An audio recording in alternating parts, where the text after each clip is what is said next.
샬롬 샬롬 샬롬 샬롬 샬롬.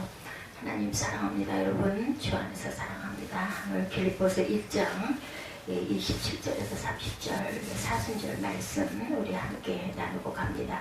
고난을 따라가는 우리는 그리스도인들이죠. 우리가 착한 일과 선한 일을 하며 의의 열매를 맺어야 된다.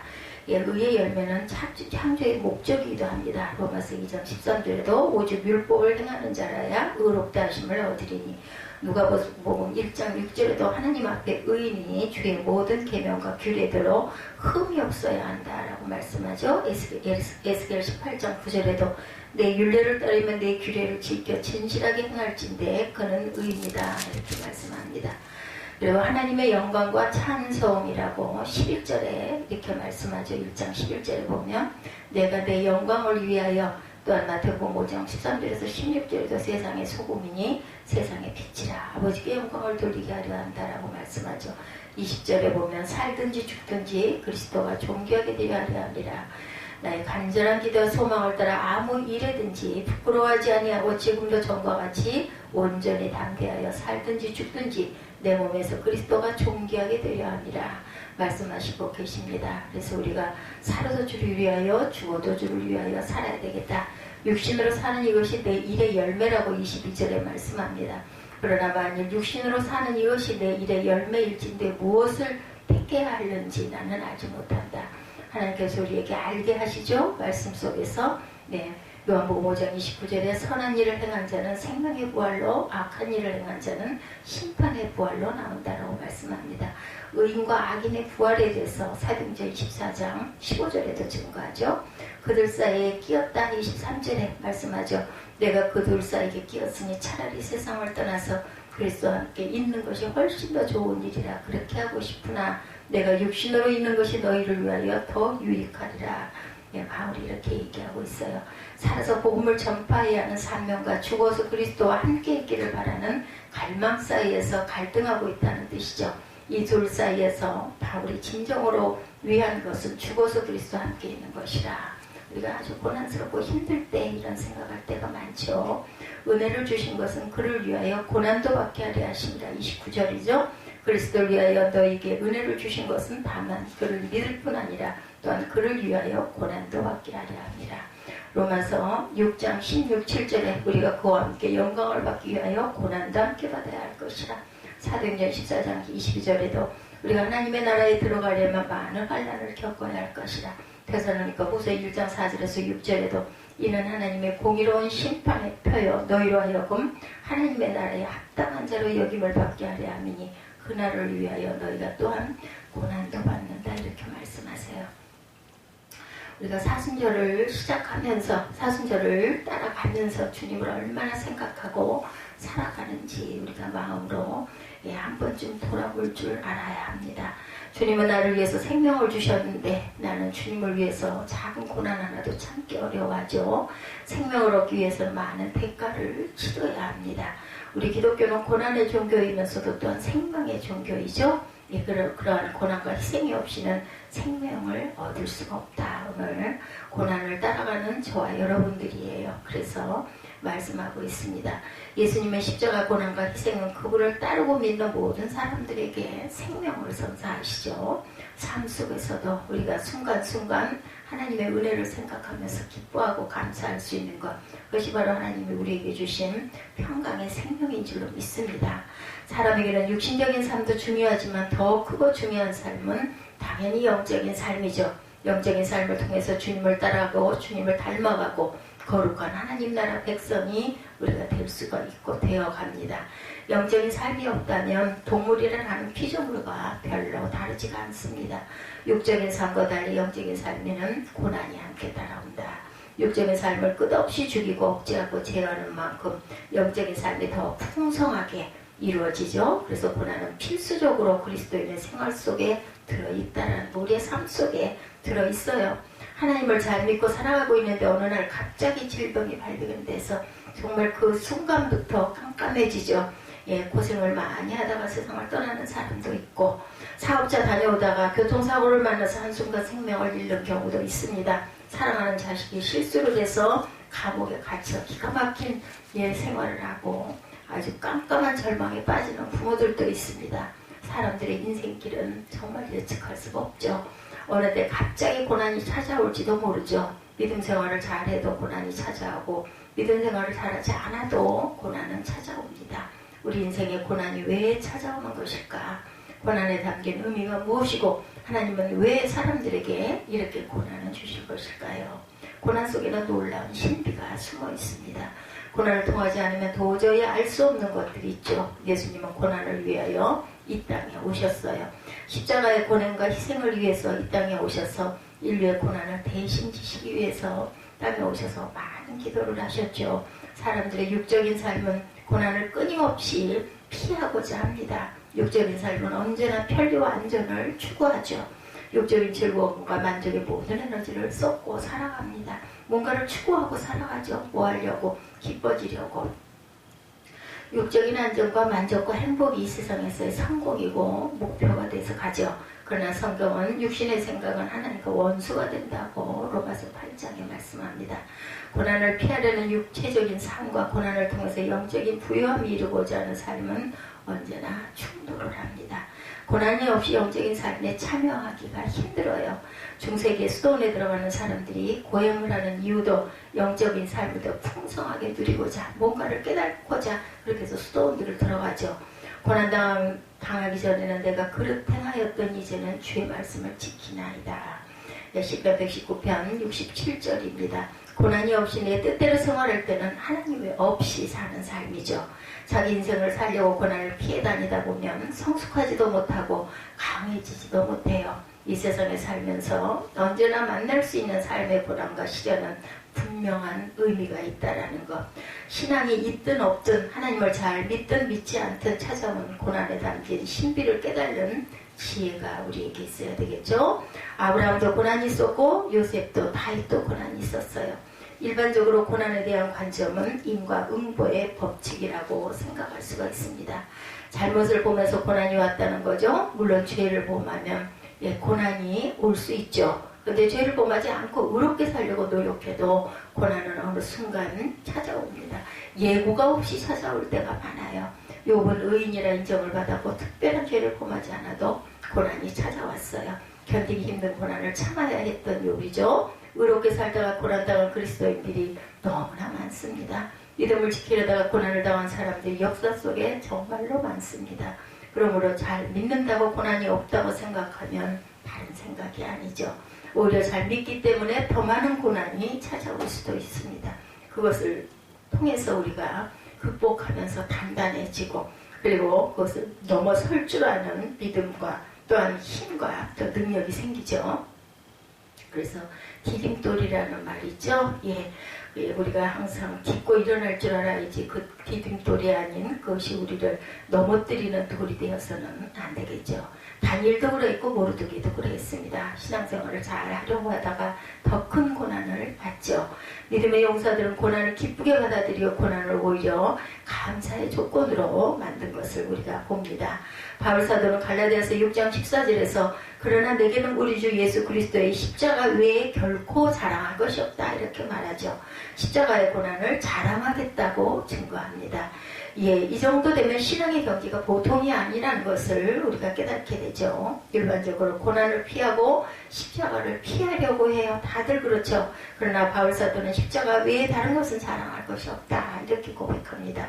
고난 뒤에는 하나님의 신비가 숨어 있다는 것을 우리는 알아야 하고 믿어야 되죠.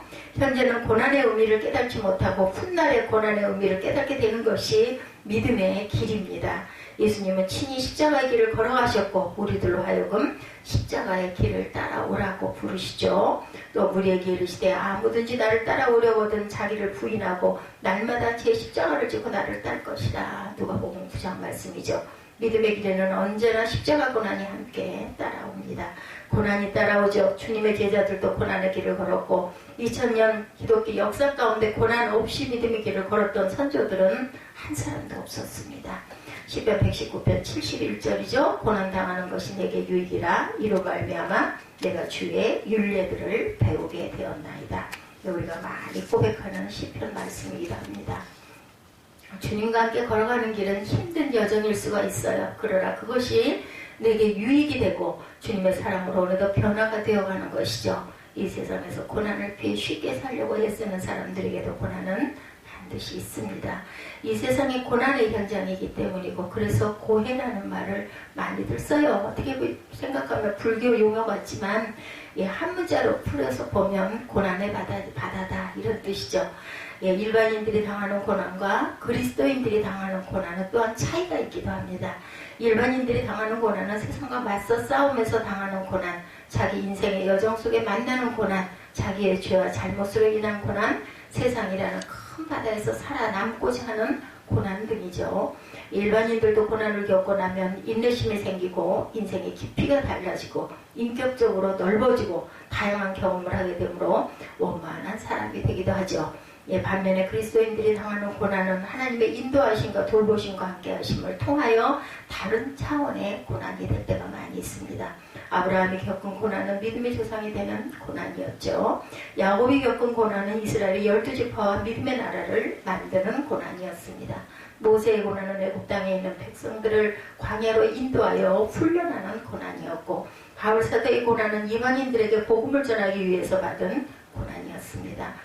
이처럼 하나님의 자녀들이 겪어야 하는 고난은 주님의 나라와 주님의 뜻을 이루어가는 고난이었다라는 것. 하나님의 자녀들이 당하는 고난은 합력하여 선을 만드시려는 하나님의 섭리와 계획이 숨어 있죠. 그래서 고난 속에 신비가 숨어 있습니다. 내가 당하는 고난 속에 주님이 참여하셔야 되겠죠. 사랑하는 자식이 더 고통을 당하면 부모의 마음도 같이 아프죠. 내가 아프고 말지 이런 얘기 많이 합니다. 주님의 자녀들이 고통당할 때 우리 하나님은 고통의 현장에서 지켜보시고 때로는 피할 길을 열어주십니다. 하나님은 우리의 고난에 눈을 감고 계시지 않죠.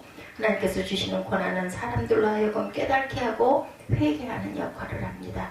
고난의 아픔이 없으면 사람들은 교만하기 쉽죠. 자아를 깨뜨리지 못합니다.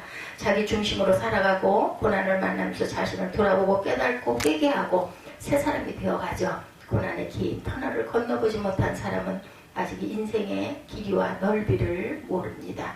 고난이 오기 전에는 내가 세상에서 가장 잘난 사람인 줄 알았는데 고난을 통해서 그런 생각들이 잘못되었다는 것을 깨닫죠. 고난은 우리에게 인생의 참된 의미를 생각하게 합니다. 고난이 실패가 아니라 하나님의 사람으로 온전하게 설 수 있도록 인도하시죠. 하나님께서. 고난은 또한 연단과 훈련을 담고 있습니다. 고난의 언덕을 넘어서면 많이 훈련이 되죠. 어른들이 철없는 아이들에게 군대 갔다 오면 철든다 이런 얘기를 많이 해요. 따뜻한 온실 속에서만 자라면 비바람과 폭풍을 이겨내기가 힘들죠. 욥기 13장 10절에 우리가 잘 아는 말씀이죠. 내가 가는 길을 그가 아시나니 그가 나를 단련하신 후에는 내게 순문같이 정금같이 나오리라. 금은 세공을 하거나 도자기를 굽는 분들은 작품을 만들기 위해서 방망이질을 하고 수없이 부수면서 하나의 작품을 만들어냅니다. 고난의 과정을 통해서 불순물들이 빠져나가죠. 내 안에 있는 죄와 허물과 교만과 아집과 편견이 고난의 연단을 통해서 모두 빠져나갈 수가 있습니다. 고난도 없이 좋은 것 좋아하기보다는 스스로 고난에 참여하는 것이 그리스도인의 삶의 태도이고 고난이 많은 유익을 주신다라는 거죠. 하나님께서 우리에게 주신 사명 가운데 하나가 고통당하는 사람들을 또한 위로하는 것입니다. 내가 고난을 당해보지 않으면 상대방의 입장을 이해하지 못하고 위로할 수가 없어요. 히브리서 2장 18절에 자기가 시험을 받아 고난을 당하셨은즉 시험 받는 자들이 능히 도우신다라고 말씀합니다. 예수님은 스스로 고난을 당하시고 스스로 십자가를 지심으로 우리 모두 믿는 자들에게 도움을 주시는 분이셨어요.